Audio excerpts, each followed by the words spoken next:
თქვენი ყურადღება მინდა გავამახვილო აი ამ რელიეფურ გამოსახულებაზე.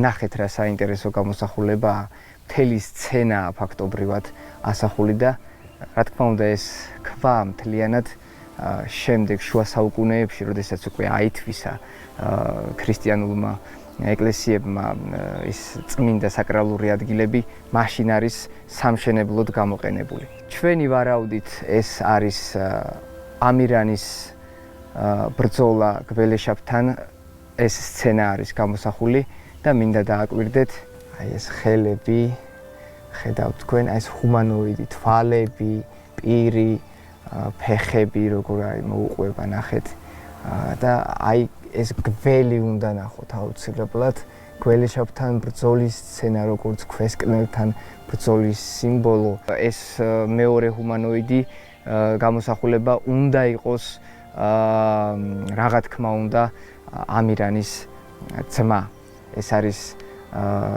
წარმართული ეპოქის ჯვარი ქრისტიანობამდელი ჯვარი გახლავთ და ასეთი ჯვრები ხშირად ხდება ხეთურ სტელებზე და ხეთურ მენჰირებზე.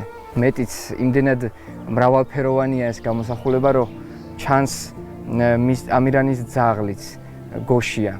თვითონ ეს რას გამოხატავდა, ხო?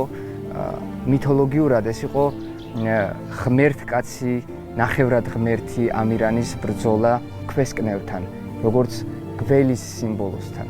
და ასეთი რელიეფური გამოსახულებები ამ ტერიტორიაზე უნდა ყოფილიყო, ჩემი აზრით, საკმაოდ ბევრი. ეს ნახევარია სამწუხაროდ, კიდე გრძელდებოდა.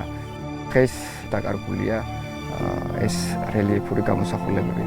ჩვენ უნდა გადავინაცვლოთ ახლა სხვა ლოკაციებზე და უნდა ვნახოთ კიდევ ერთი მსგავსი ძალიან საინტერესო სტელა, რომელზეც შემდეგ მოგახსენებთ.